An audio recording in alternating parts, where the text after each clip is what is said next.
On this episode of WtFun podcast, we have film and stage wig designer Rae Callahan, also the Ladies Talk Leadership, and Brene Brown. All this and more on WtFun podcast.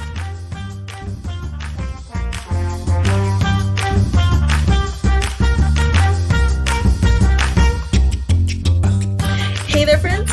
Welcome to episode 29. Whoop, whoop. Here we go again.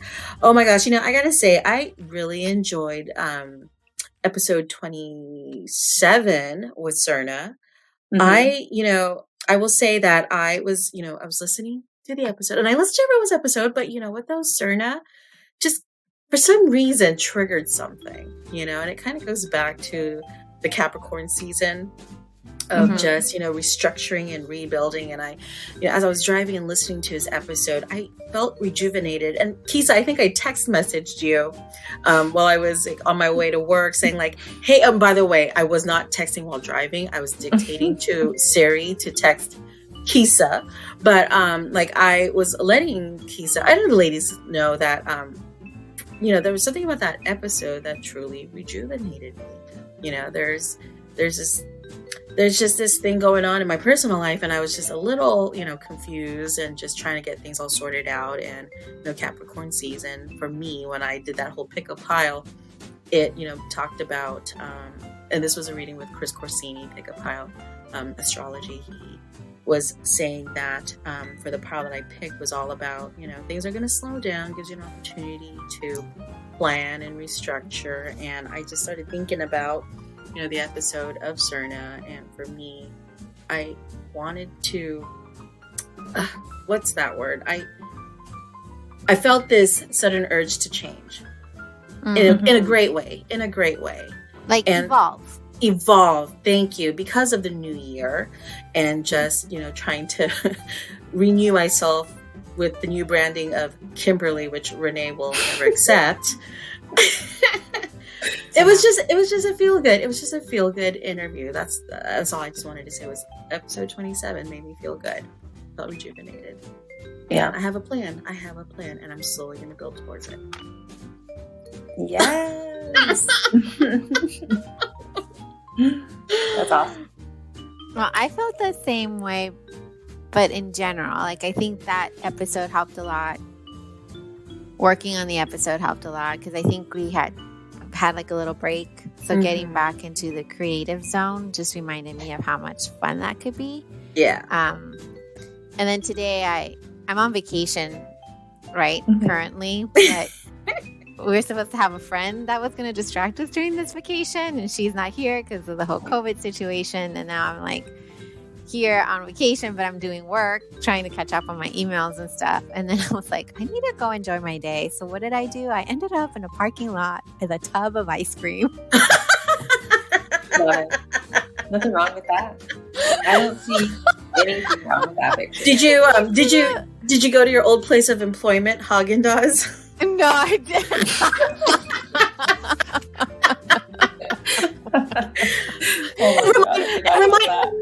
I went to Handles. I went next to the Long Beach airport, so I parked next to it, and I was able to see the airplanes, and I'm eating this big tub of ice cream, and I felt glorious. It's this is being back to my creative self. I love it. Ice cream does soothe the soul. Remind us again, when you worked at Haagen-Dazs, how long were you employed? 2 weeks. I don't even know if that lasted 2 weeks, honestly. They took me in that freezer and forgot about me, and I said, no more! That was it. How long were you in the freezer for? I don't have any idea. Maybe 20 minutes. That's long. It's not enough for me to be this is not happening again. Yeah. I'm leaving. I don't need this. Yeah. Can you imagine the trainers are like, so wait, where's the new girl? Where did she go? She's gone. She's been gone for a while. I think it was my boss too. I don't know. It's not a good experience. I know. Yeah, I finally did do my pick-up pile. I was you guys told me what all the crystals were. And I thought I was picking 3. And I actually ended up picking 1. And then his like reading for me was like, you need to take it easy, slow down, relax, you know, like rest, which I never do, right? Because I always have things to do. And so then, you know, with our friend who wasn't able to come into town, I had, you know, Friday off. So I was supposed to go get it from the airport. And I was like, you know what? I'm just gonna like hang out, you know, just like lay on the couch and like not look at my phone, not look at my computer. Everyone's gonna be fine. Then what did I do? I adopted a dog. You what? What? I went and I got a second dog. So oh my gosh. It's empty. I bet you it was the first time you were stopping to rest in your new house and you were like, I need to fill it. Where's the other dog? We had already been like talking about getting a second dog. Well, now I have my first dog in here. She's tired. My new dog, Sadie is her name. She's super cute. She's only like 1.5. She's like a total puppy. All she wants to do is play, but she's big. She's like the same size as my dog, my first dog. And so all she wants to do is play. She has so much energy. But my first dog has like, she's very chill. She is not like a run out in the yard, fetch kind of dog. That's not her. But my new dog doesn't know. She like is so young. She doesn't understand that she needs to like be calm with this dog. So, but we finally got them to a place today where they can be off the leash. Everyone was in the house today, together in the same room, off their leashes, not in a crate. We're making progress. I didn't know if we were going to be able to keep my new dog. I was like, this might not work. But I think after today, we're like, you know what? We can make it. We'll teach my new dog how to be calm and impulse control because she really needs to learn that. And then this dog will just continue to do whatever it is that she does. She's such Living a her cat. life. Your dog She's is such a cat. She's a cat. She's a cat. Yeah, I'm still waiting for that day of rest. But, you know, last episode, we were chatting in our Cube chat before Ken's episode about leadership. And I said, you know, that I really like Brene Brown and her podcast, Dare to Lead, is like one of my favorite podcasts. I listen to every Sunday. And one of the things she does in her podcast is she has rapid fire questions with her guests. And one of her rapid fire questions is this leadership question, which I think is so interesting. And the question is, what is one piece of leadership advice that is so good that you have to share, or so shitty that you have to warn us about? So now, ladies, what are your answers? What do you have? They don't have anything, listeners. They're everyone's stumped. Yeah.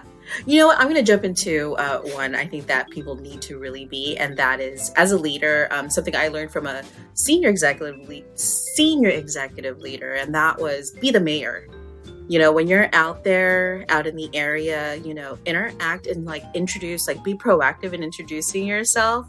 You know, not saying like hug babies and like wave and whatnot, but like putting yourself out there and just, you know, acknowledging everybody. And also one more thing too, you know, as we connect with people, because one of the issues that I've heard out there, you know, as a leader is that, you know, my leader doesn't know anything about me. You know, they go out there, they act like they know about me. For me, the biggest takeaway that I've also learned from other leaders is getting to know people's story. And every individual that you meet is taking away 2 stories about that person. Because for me, stories resonate, and that's how I'm able to understand more about people. So a lot of for me is going out there, being the mayor, and capturing 2 stories of every individual you come across. Because because you're building that connection, you're building that Yeah. relationship, you know? Yeah. I think like mine that I have that's positive, it's not like one piece of advice, it's like a book. And like one of my favorite leadership books is How to Win Friends and Influence People by Dale Carnegie. Everybody should read it. It was recommended to like my fellow technicians that were in our theater class, in our intro to theater tech class when I was a freshman at Chapman. And my professor, who had just passed away last year, on the first day of class, he would always tell his students that they need to read this book. Then I probably read it maybe, I don't know, after I graduated, like maybe a year after I graduated. And it really is so important. It's all about forming genuine relationships with people, which goes in, to your point, Kimmy, of listening to someone's story and like being able to connect with somebody, even if you don't feel like you have anything in common with them. Like find one thing that you have in common with them and be genuinely interested in learning more about it and connecting, because that will naturally foster positive relationship with anybody that you meet.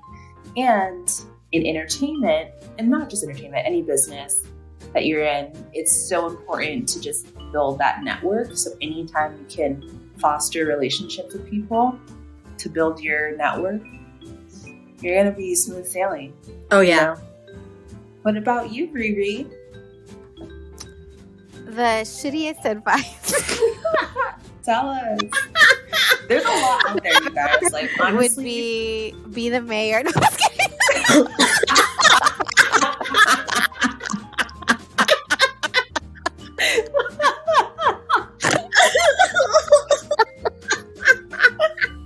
Please, God, I just couldn't. It was so light of Sorry. I'm sorry. I had to walk through it. It was wide open. One of us had taking advantage of that. You're such a brat. You're such a brat. So funny. Okay, but for real, what's yours? My gosh, I've been trying to like knock my brain over here, but I think it's hard because I don't think I was like, I can't think of advice, when it comes to leading. I think it's just what's worked for me, right? And that's just allowing people to be who they are, which is, again, getting to know them, right? I think that's a huge part of it. But being an introvert myself, I have a difficult time, like, tell me your story, da-da-da, you know what I mean? Like, I'm not that. I think it's finding that commonality, that thing that you have in common. And to do that, you have to have those conversations, right? But then it's also just like sensing who they are and allowing them to be who they are and to try things. And then you can see how they work and then use that and put them in the right place to help them flourish. I think that's what's worked. And when I haven't done that, it's when I feel like I have failed as a leader, because I have put my own decision on this situation and put these people in the wrong place and then force them into like a box or something that it's just not them. So I think it's important to get to know the people that you work with, yes, but it's also very important to let them show you who they are and then putting them in a place and then allowing them to do their thing, right? And taking advantage of that. Because it's a leader, I don't see myself ahead or behind. It's, wherever I need to be, that's where I'll be. You have to do the work, right? You're doing the work. So anyway, and then there's Ted Lasso. That's all I say. Like, I don't read books. I watch shows. Ted Lasso. That's if you want like some sort of hint on how to be a leader, watch Ted Lasso. That's my advice. Yeah, I love that. I love it. Did you watch that last season though? I haven't watched season 2. Oh, I've only watched Isn't that only available on Apple? yes, it's worth it. Will you give us your account?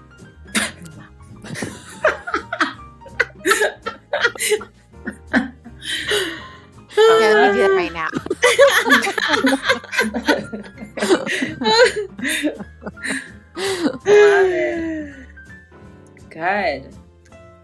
was good. That was good advice, ladies. Yes. Yeah. I'm excited to hear about the advice that our guest this week has, because she's a leader in a very chaotic world. Working on Broadway, she's a makeup artist. She's a wig master. She creates beautiful work and works in a very demanding, high energy, intense environment. And it would be great to see how she leads her teams now that she's gotten into that role. And she's got some very exciting projects that I can't wait to hear about. Yes. Woohoo! Joining us today is a film and stage wig designer whose theatrical credits include Beautiful, the Carole King musical, The Color Purple, Holiday Inn, the new Irving Berlin musical, 6 Degree of Separation, Summer, the Donner Summer musical, Ain't Too Proud, The Life and Times of the Temptations, Beetle Juice, and most recently the world premiere of the new Britney Spears jukebox musical, Once Upon a One More Time, at DC's Shakespeare Theater Company in Washington, D.C.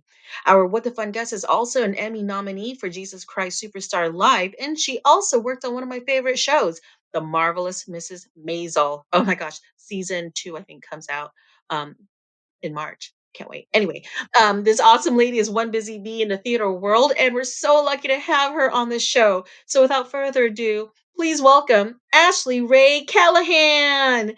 Yay! Yay! Thanks for having me. Oh, thank you for finally joining us. This has been it's been long overdue, period, because we tried to record last year back in November. But due to technical difficulties, we've got it all sorted out. And now we have you in this beautiful new year. Yay! Welcome! Yay! 2022. Fun fact. So Ashley and I are both Aries. Just Yes. FYI. Okay. I see it.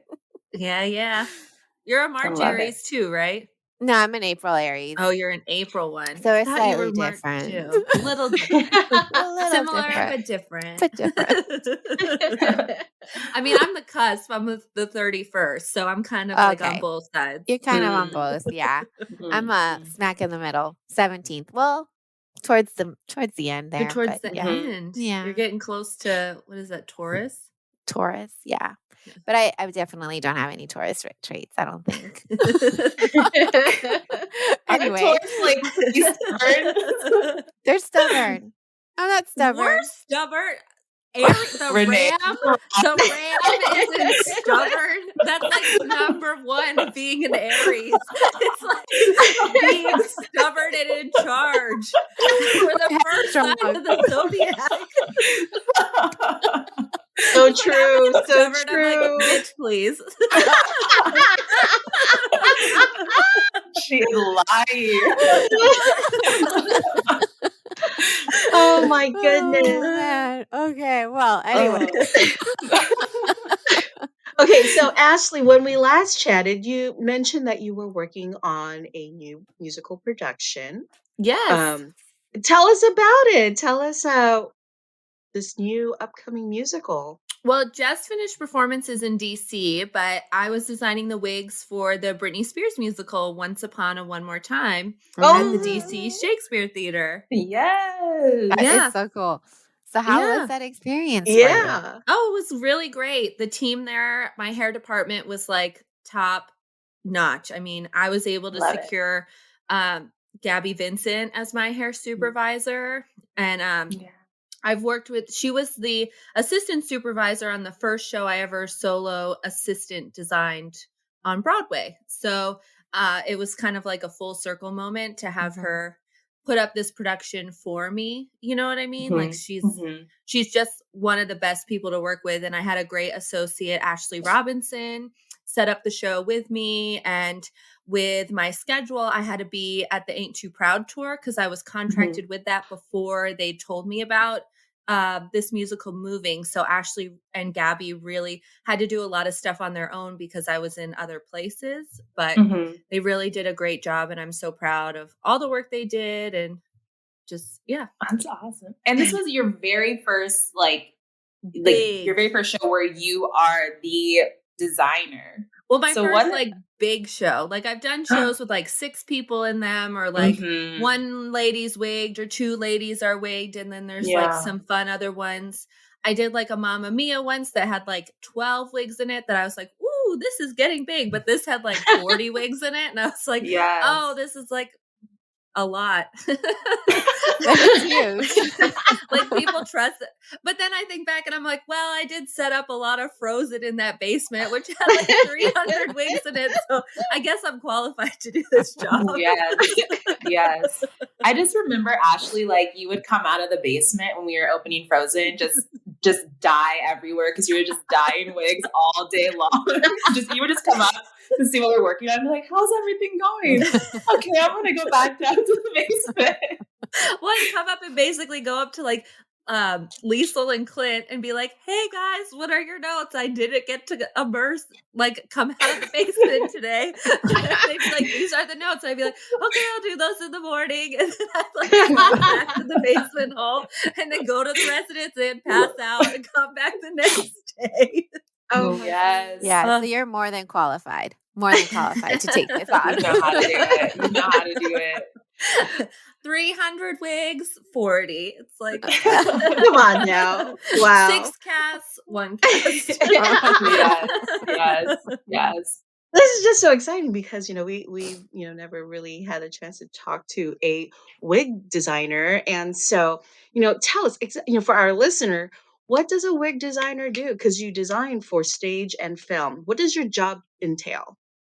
Well, it entails essentially working a lot with the costume designer and with the performers and the director to create like a cohesive story within the hair. The most important thing I think about being a wig and hair designer, especially theatrically, is that you don't know I did anything. Like I never want you to watch a show and be like, oh, all the wigs in this show. I want you to watch a show and be like, oh, this hair looked really good. And not even know I existed. Like that's one of the best compliments is to be like, there's how many wigs in this show? And you're like, yeah, there's this many. And they're like, no way, that person had a wig on?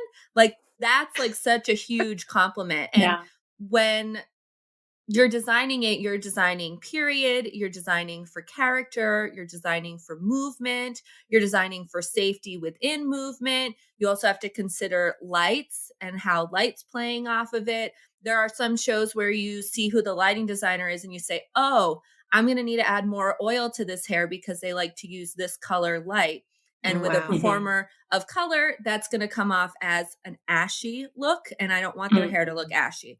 So you're looking at all of those elements, how it moves while they're dancing, but also remaining safe to move while they're dancing. Because if you're doing like a huge musical piece and they're dancing all over the place and they want like sexy, fun hair, you're also like, oh, they're spinning and it's getting stuck in their sweat. Like how do we, what products are strategic pinning, or how do we keep this in character, but also create a safe space for them to move?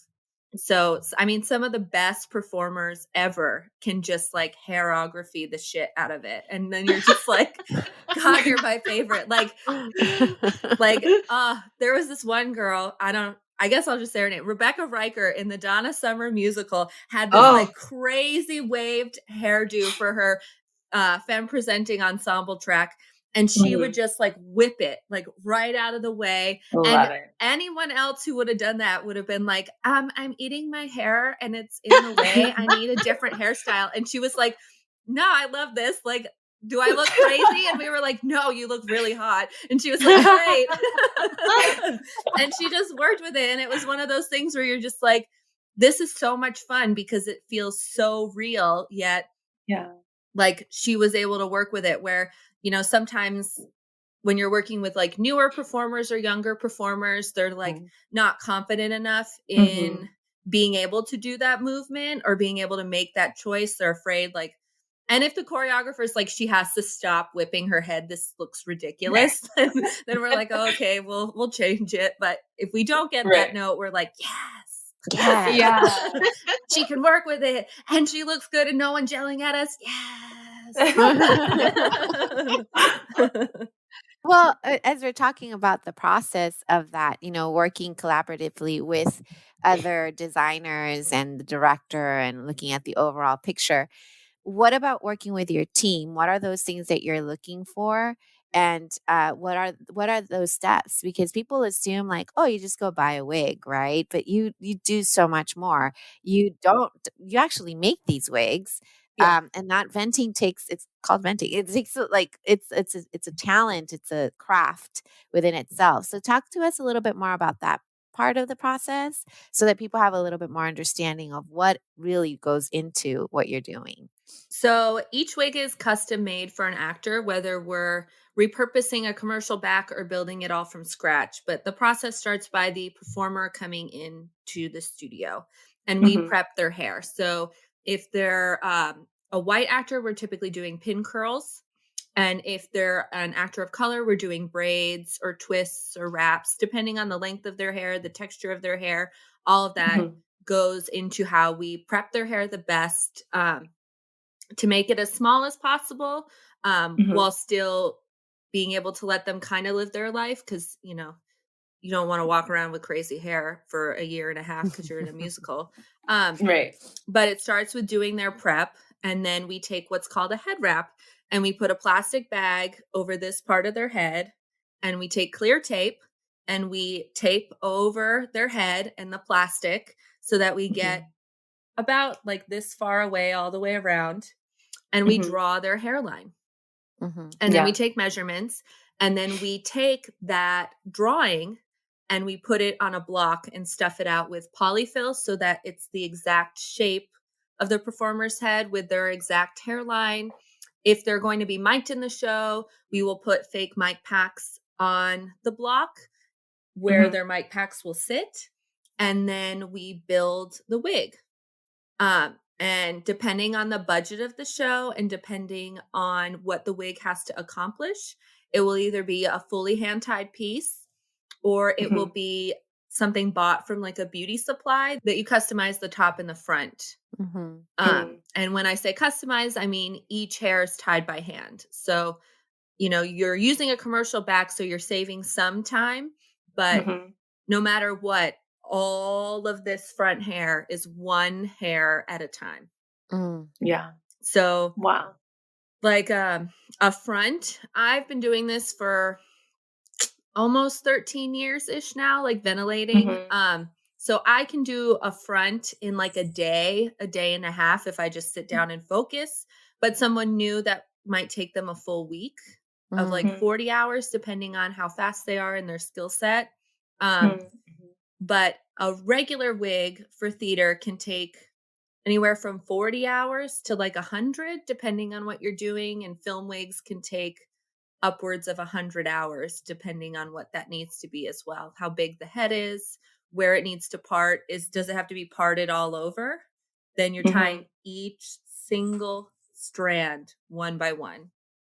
Because you want that natural look, right? Yeah. You want it to look, like you said, not like a wig. So you're going to do everything you can to make it look not and you're like a going to wig. put the baby hairs in. You're going to put the small details in. If the actress has a cowlick and she's wearing her hair at one point and then needing a wig, you need to replicate where her cowlicks are, what the cowlicks are happening. You're copying all of that. So you're creating a replica of someone's hair and head. So it takes time and detail and focus to make that, especially if you're doing it for film. If you're doing it for theater, there's the distance of 10 feet. So that small cowlick's not going to be noticed past like the third row. And as much as, we want the third row to look great, as much as we want it to read from the back of the house, but we're not going to do all those tiny cowlicks just for the third row.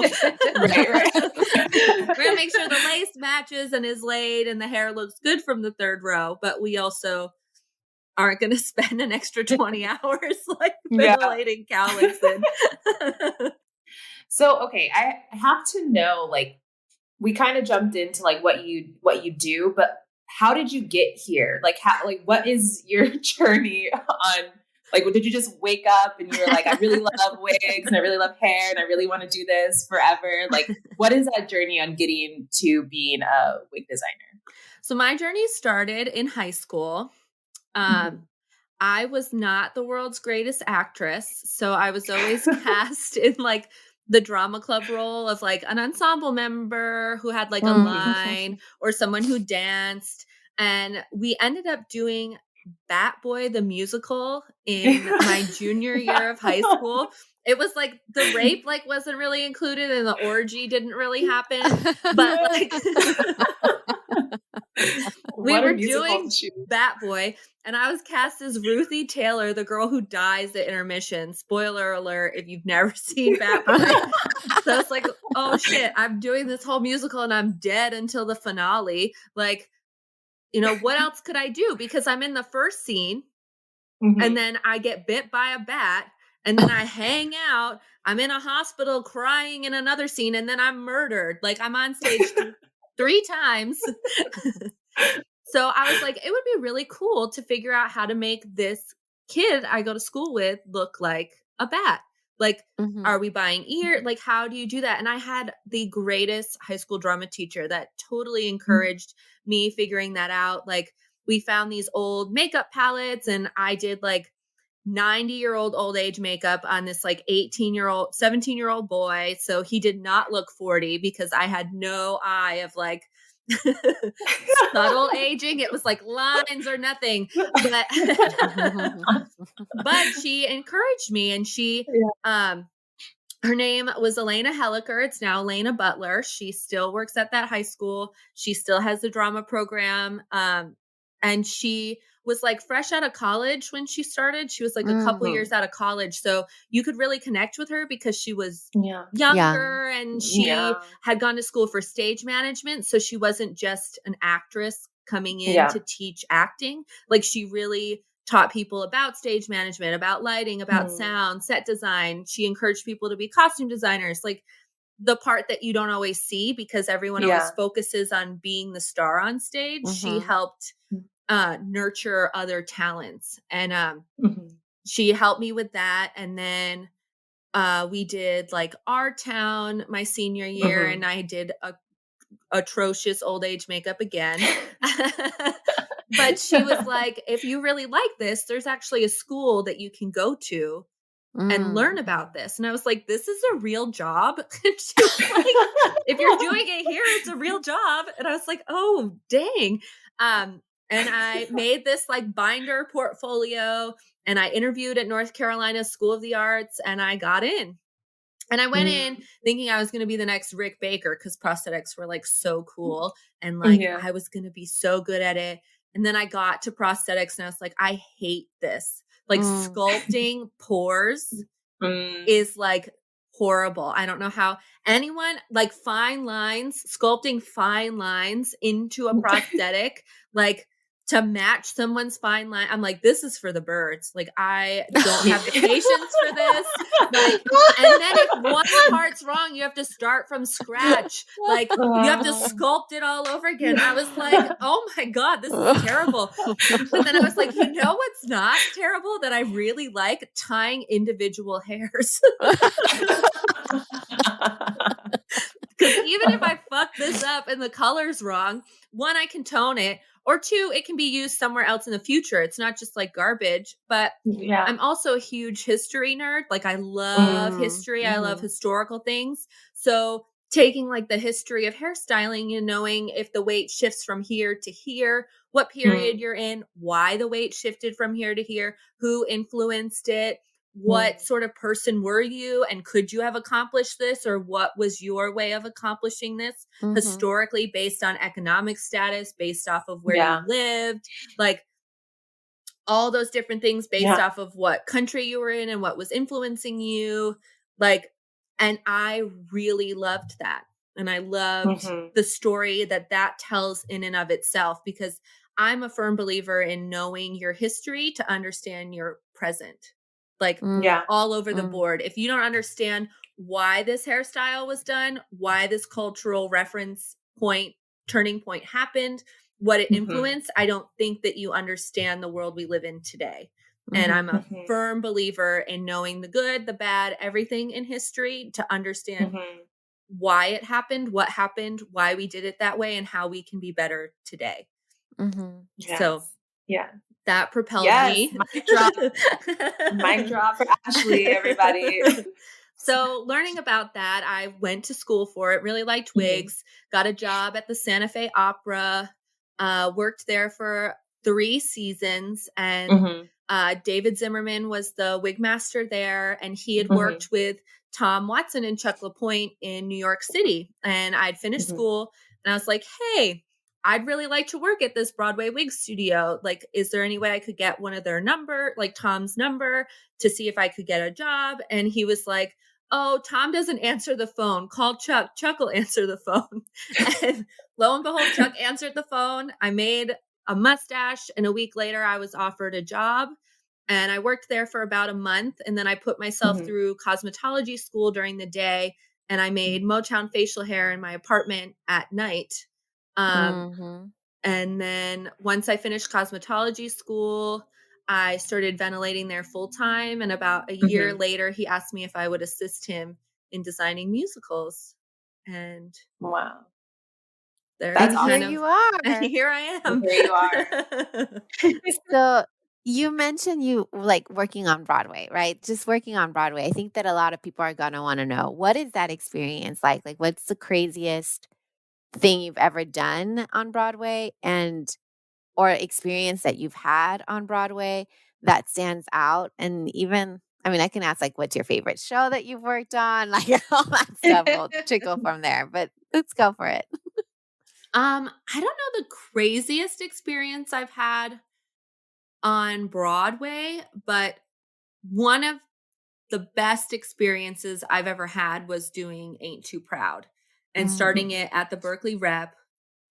We had like a table against the wall to do wigs. Like we were literally in the hallway to stage was our wig room. And we were just working like feverishly to get this done and get it on stage because we knew that it was going to be good. And we just became this like really close-knit family. And then there wasn't a Broadway theater for it to go to. So we took it out on a mini tour and we went to DC, LA, and Toronto, which I missed it in LA. I wanted to see it so bad at the Amundsen. Oh. So with us, you know, on design, I don't go to all the stops. I just help kind of set it up. But it was, again, another form of this, like, we knew it was good and we knew it needed to be somewhere. And we knew like what we were doing wasn't just a fluff piece. It was like impactful and it was going to change people's lives. And once we got it to Broadway, it was like, oh my God, we got it here. Like we did it. And like, not only that, but those producers were so wonderful. A lot of the times on the design side, people don't like to pay certain benefits for me, or they want my fee to be lower or this or that. And they really just respected me and respected what I did. So that made it even better to work for them because I didn't feel like I was just a hair person and hair's just hair. Like they really respected what needed to be done to maintain these wigs. And they respected the design eye. Like they asked me to be at every put-in, which some shows they're like, no, we don't want you here. We don't want to pay you to come.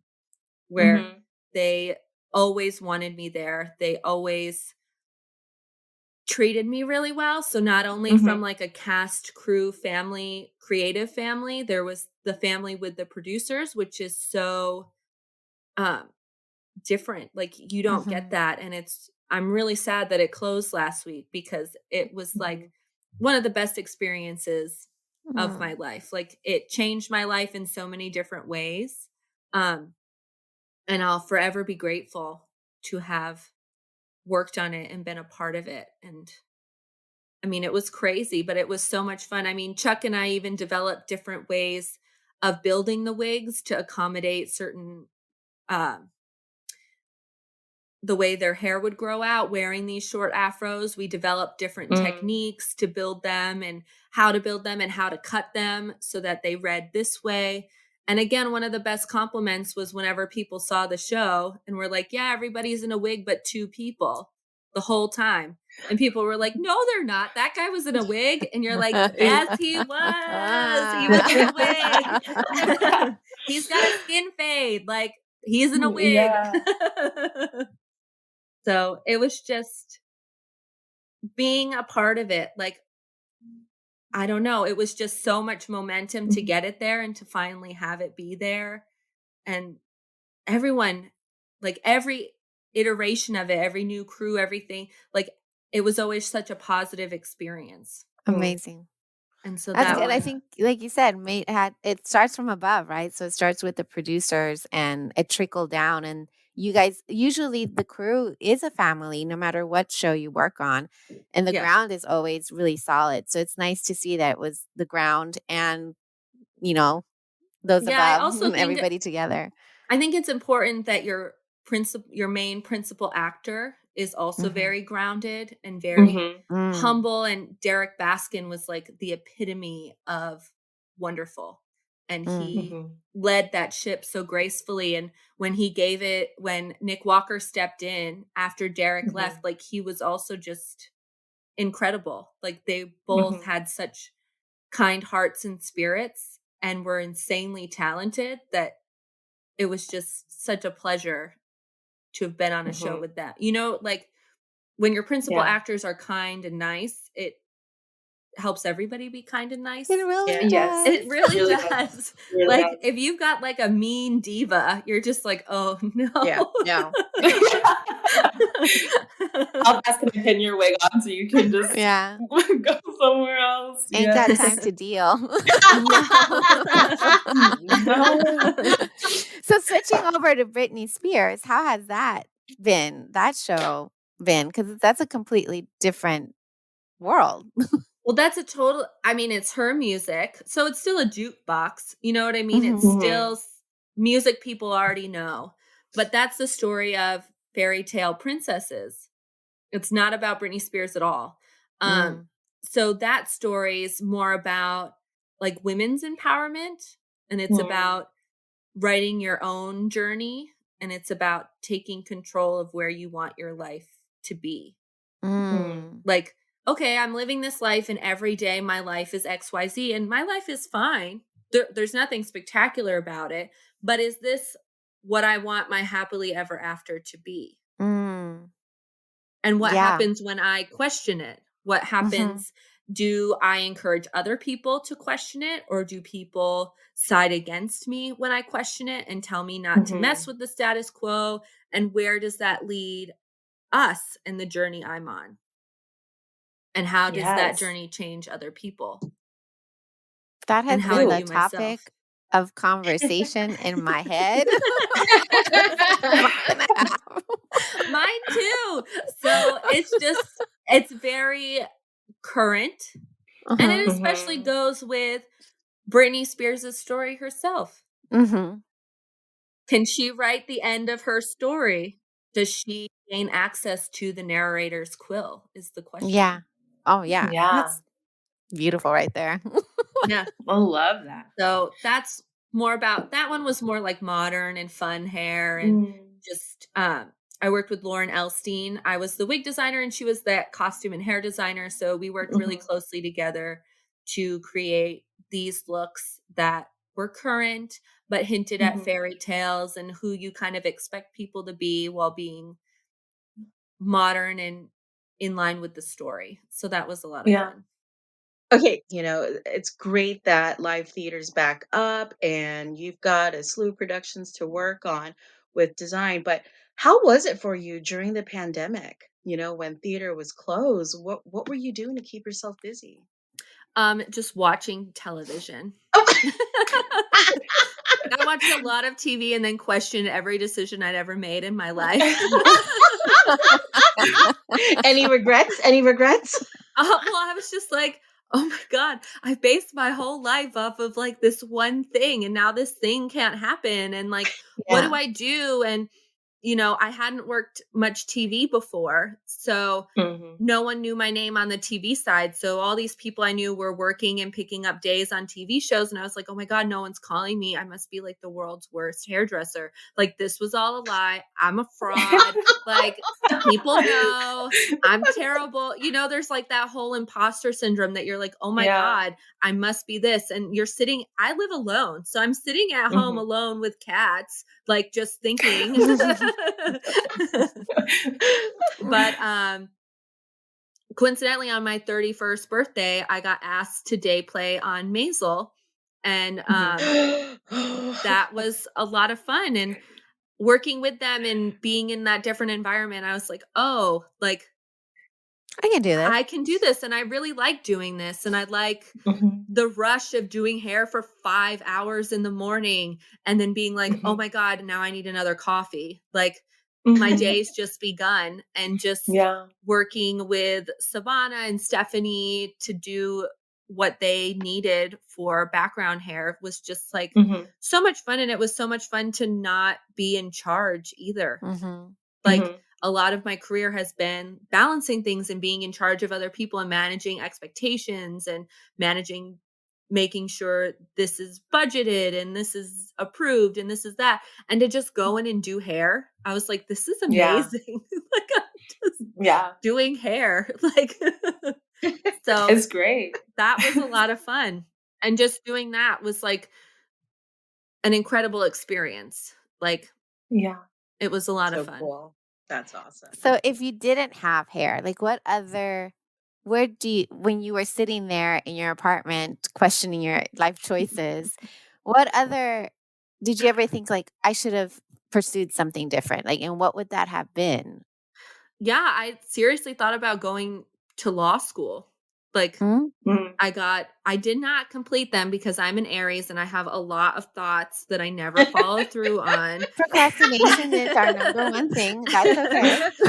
But I We're multitaskers. LSAT prep books, and seriously was considering taking the LSAT and applying to schools and seeing how I could balance that, because with the work that I do, I also thought about, okay, what would it be to be like an entertainment lawyer or to be an advocacy lawyer, or, like, I wouldn't want to go into like corporate, like law or something that like, but in a way, like with being an agent with a degree or working with unions, to use that to facilitate change, because there's still a lot of change that needs to happen, especially on the hair design side of theatrical contracts and things like that I would really like to be a part of. So if I could have taken the time to do that and get that knowledge, like, that would be super useful to other people. I don't know. I think I would do something like that. I'm not smart in tech, as we've all realized from November. So I could never have like a tech job or like. So Brene Brown on her podcast, which I'm a big listener of, she has like these rapid fire questions. And one of her rapid fire questions that she asked her guests was, what's one piece of leadership advice that's so good that you have to share with us, or so shitty that you have to warn us about? And we answered that ourselves on our previous segment to this episode. So what would you say to that? I think if you're leading people, your question always has to be, how would you respond to being led? Like, how do you are you treating the people you're leading the way you would want to be treated by your leader? And I think, though, with doing that, you also have to know that there does have to be a boundary setting. You can't always be, there has to be a time where you're not always the positive, uppity leader. And I think that's something that I need to work on, is sometimes being a little more stern with certain things, because I can be a bit of a pushover, because I never want to create a toxic or uncomfortable work environment. So that's something. But I think always leading in a way you'd like to be led. Like, are people listening to your ideas? Are they respecting your boundaries? Are they listening to what you need you know, like Mhm. I think the best way to be a leader is to lead how you'd want to be led. Yeah. That's perfect. That's That's a perfect. great answer. Yay! So timing. That's perfect. I love it. If we had another hour, I would go into it. Anyways. Yes, there's so much to go into about being like a good leader. And like I had an experience this fall where someone on our team wasn't being treated well, and the person leading them was using improper pronouns and creating a toxic environment. And you're trying to teach this leader, you're like, you're the leader, you have to do this. And they were older and of an old school mindset where they were like, no, you have to instill fear, you have to instill respect. And I was like, this is 2021, almost 22. Like, we do theater, we create art, we're telling a story. And in theater, we have to be inclusive, and we have to read the room we're working with. And we have to create a space where people feel comfortable to be themselves and help create the work you're doing. And this person ended up not taking any of my advice and ended up leaving the production. And then we were able to bring in people that were more of the leadership mindset that I think is healthier and better. And just respecting people for who they are and allowing them to have the space to be who they are while learning and creating something together. Yeah. Well, listen, I mean, we're still planning to someday hit up New York. And when we do, we got a project for you, because I would like a big bouffant of the 60s. That is my favorite era. Not Do gonna you lie. want a wig, or do you want me to do your hair? Can we do a combination, a hybrid of some wig? Because I'll definitely need something here. We can use your hair in the front and the wig in the back. Perfect. So What the Fun podcast is going to head over to the East Coast to New York, and Ashley is going to design our wigs so that we can, one, promote you with Starbucks in our hand. And just go to town. We're going to paint the town with all your awesomeness. But oh my gosh, Ashley, you are so cool. I love this. Ashley, it was truly an honor and a pleasure to have you on our show. Thank you so much for joining us. We cannot wait to see and hear your upcoming projects in the future. So thank you. Yes, can't wait to talk about them. Yeah. Awesome. Thank you guys so much for having me. Hopefully we can do it again sometime. Yeah. There you go. Oh, thank you so much, Ashley. If you'd like to follow Ashley, you can follow her on Instagram at smashing_Ashley Rae. Again, that's smashing_Ashley Rae. Yes, and please be sure to subscribe to all of our podcast platforms so you can stay up to date on all of our latest shenanigans. And hey, while you're at it, go ahead and write us a quick little review letting us know what you think about the podcast. We love hearing from you. We post new episodes of What the Fun podcast every other Friday. Thanks for listening. Bye, everyone.